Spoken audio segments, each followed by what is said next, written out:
Hi, I'm Hannu Toivonen, and on this video I will give you a demonstration of the automated experiments feature of the NewsEye platform.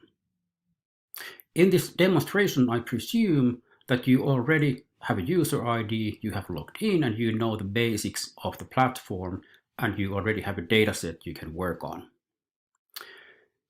The automated experiments are the proof of concept for the research project. The aim here is to illustrate the concepts and the ideas of automated experiments. Since it's still experimental, there are some bugs, some issues with scaling and so on. So never mind the details, we are here looking at the concept and the ideas. To start an experiment, you need to go to your personal workspace. You access the workspace from the top of your window here, workspace, which takes us to this view here. In order to start an experiment, we go here to the left, we go to the datasets, and we select the dataset here. Spanische Grippe Alle is my example dataset prepared by my colleague Sarah, the historian. It's a dataset about 300 articles related to the Spanish flu in 1918, I think.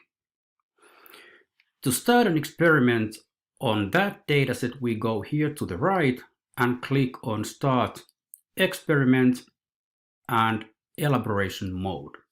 So I click on that and a new experiment will be started.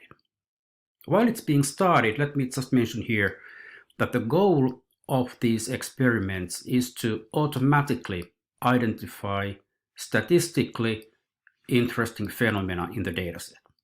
So the system uses artificial intelligence to carry out different kinds of analysis tasks, then look at the results, decide what to do next, and so on, and eventually it will report to the user what are the most interesting results it found. The experiments are run in the background, and in order to access the results or to see the status of your experiments, you need to go to the left to the experiments view. Here I have a list of all my experiments running or that have been run from the latest to older ones. So the one on top here on yellow is the one I just started. So it's been created, it's running. The other ones on green have been already completed. In order to refresh the status of this list, you need to go to the right and click on the refresh button, and then the page will get the status of these tasks or these experiments from the server, and now we see that our experiment has been finished with 34 individual tasks within it. And we can access the actual results from the left. The text here describing that it's an experiment on the Spanische Grippe dataset is a link from which I can access the results. So let's go and see what we have there.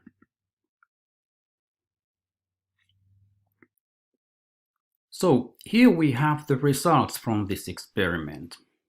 As the title says, they are the results of the experiments on the dataset Spanische Grippe Alle.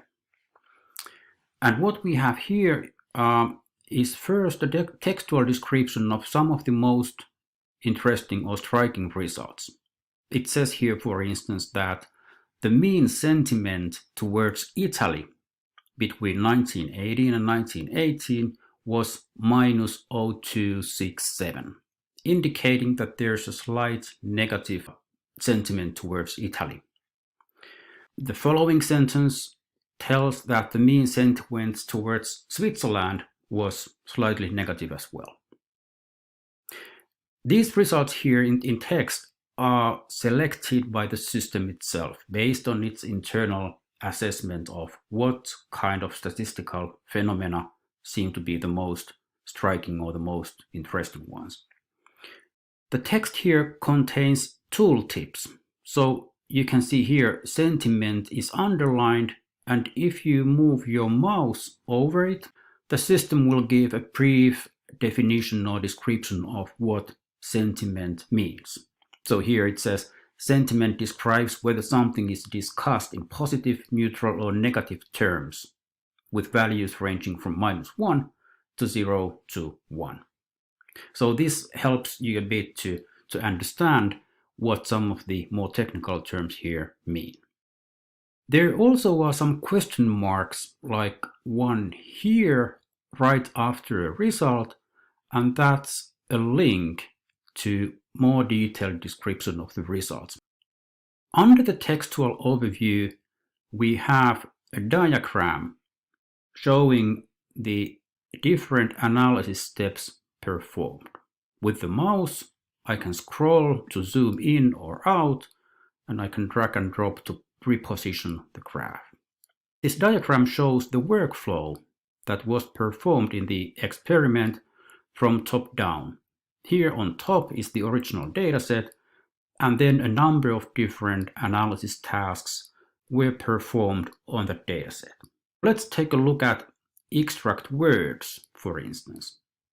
The boxes, the nodes here, are clickable. So when I click on extract words, the system will generate results for that specific analysis task. They appear below the diagram, but first let me just highlight that here on the left we now have the description of what the system did here. So it ran a tool called extract words with parameters mentioned here, and then there's a verbal explanation also of what was done. So in this case, all stems were extracted and counted. We did not take the words as they occur, but rather took the stems, and then explains that this was done as part of the initialization of this whole experiment to get an overview of the dataset. The actual results for this extract words task appear below the diagram. Here we again see a textual summary of the most interesting results here. So it says that the token grippekrank, which I believe means flu sick, it's a stem for krankheit. This token appeared 15 times and had a relative count of 0.001. And then the text continues to tell that the token has a TF-IDF score of 48 and something. TF-IDF again has a tooltip telling that it reflects how important a word is. What this analysis tries to do here is to identify what are the most characteristic words or stems in this dataset in comparison to the whole corpus in the NewsEye platform. And the most characteristic or important words for this particular dataset are then listed here. If I move my mouse over a bar, I get some more detailed results. So the first one here, grippekrank, is the most important according to the TF-IDF measure. The next one, Ansterhub, the stem for a name, Ansterhuber, seems to be the second most important. Landessanitätsrat, something like the country health council, I believe, the next one, and so on. So this gives a quick overview of what words are most characteristic for this particular dataset. From the top of this graph, you can switch from the TF-IDF view in green to red, for instance, for seeing the absolute frequency of these terms. So we see that influenza is actually clearly the most frequent term, which is understandable in the corpus about the Spanish flu. It's most frequent, but it's not most important because it also does appear elsewhere a lot. So more characteristic ones are the ones I mentioned before, the ones here to the left. Now, if we go back to the diagram here above with the workflow, we can see that actually several different analysis tools or analysis have been performed on the original dataset. Let's not go to any of those yet, but rather look at the split operation here. So what the system does is to take the original dataset and split into different subsets. From the left here we can see that the split was done based on the newspaper name. And then if we zoom in here to the results, then we can see that this subset here has been analyzed again with different methods. So let's look at extract names here. Clicking on the box here, we get the results. It will always take a while for the system to generate them, so bear with us. And here we have results for this analysis. So in this case, it's not about any words or stems, but rather named entities or names recognized automatically by the system in the dataset. So it extracts the names and then carries out an analysis of the saliency and the stance. Again, we have the tooltips here. How salient a word. Salience is an estimate of how important or relevant or prominent a word is. So in this case, Vienna has a salience of 0.2 roughly. The tooltip tells that the values range from 0 to 1, so this is not extremely high, but it's clearly the highest in the subdataset here. Here we also have a graphical representation. We can move the mouse pointer over the bar to see that for Vienna, the saliency is 0.18, 0.19, the highest. The next is Budapest, then Italy, and so on. The ones shown here are the top 10 entities, names in the subset. In blue, we can then see the stance. So here, if we move the mouse pointer over the blue point, we can see something that is actually mentioned in the text as well, that the stance in this particular dataset towards Italy is relatively negative, minus 0.33. For many of the names here, the stance is neutral, but then we see there's also negative tendency for Spain, Europe, and Switzerland. I should also mention that for these sub-dataset specific results, we also have an explanation of the steps taken to reach the results here on the left. Unfortunately, right now there's a small box, so there's some repetition in the texts.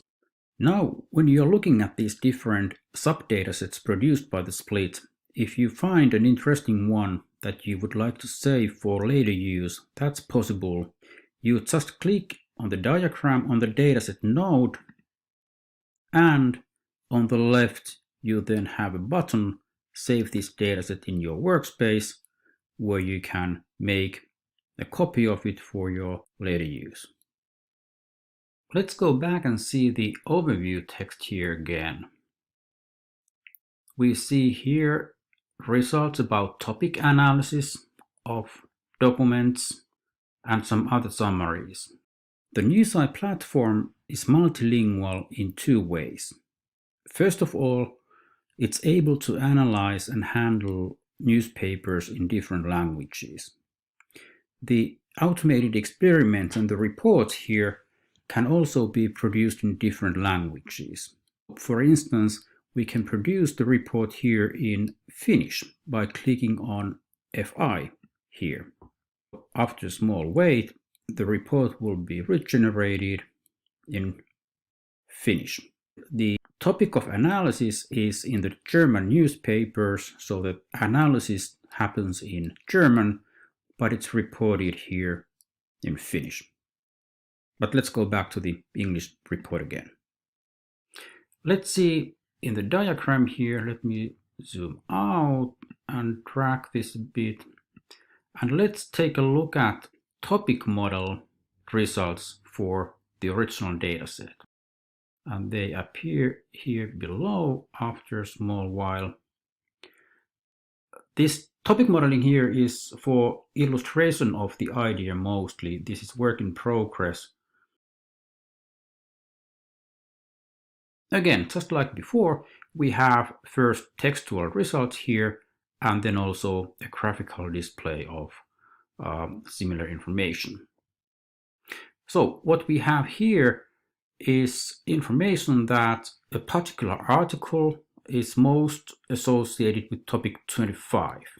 Here you see the question mark after the article identifier. That's a link to the original article, so you can actually look it up. It's associated with topic 25. We'll look at that in a minute. With weight, there's a tooltip again, telling that the weight describes the degree to which a document or a corpus discusses that topic.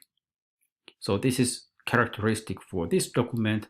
So is topic 34 and topic 68. At the bottom here we can see the graph showing the topic distribution for the whole dataset here. Topics 25 and 69, they are highlighted in blue here because they are the most prominent ones.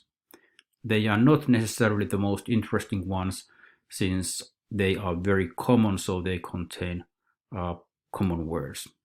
Let's take as an example, look at topic 25.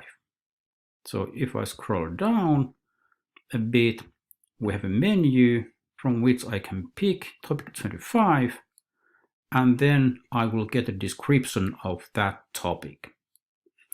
Starting from the right here, we have top words, the most important words in this topic. So these topic models are based on automated analysis of the documents. They aim to identify different kinds of clusters, if you wish, of words and documents that tend to go together. And this is one of those word clusters with words such as the ones listed here. Here at the bottom we also have a word cloud with even more words, and then here on top left we have a list of documents that are most relevant to this particular topic, again with links to access the documents. This is not a very specific one, this topic, so let's look at another one. Let's try topic number 5. Here we have words such as politisch, Politik, Verhandlungen, Wege, Parteien, and so on. So this is a lot about politics, and we can do the same for any other topic we wish to investigate. Let's go back to the diagram of the workflow again. We see here tasks such as track name sentiment. This one looks at the sentiments over places or other names over time. In this example dataset here about the Spanish flu, it's only 1 year. So let me give you an example from another dataset, an unrelated one, just to illustrate what the results look like. Here we can see, first of all, again, a summary of the results or the main points in the results, like here stating that the mean sentiment towards Austrian Empire between 1921 and 1934 was minus 0.45. And we can see a graphical overview here. Let's take the Austrian Empire, and we see it's very sparse. We have only some mentions, some neutral ones here in gray, and some negative ones. Let's take Italy instead for maybe more interesting results. Here on top we see the mentions of Italy, and then in colors the different stances towards it. The gray are neutral, the highest bars, and then the lower bars, red, are negative and blue are positive. So we see here around World War I there's more both positive and negative ones, and then again during the 30s we see some variation. below here, the other graph shows a relative value of this stance. So here we see it's been slightly negative overall, and then afterwards it's been slightly positive. Here we see slightly positive, then dip to slightly negative. They are only slightly positive and negative because the positive and negative ones balance each one out, and most of the mentions are neutral anyway.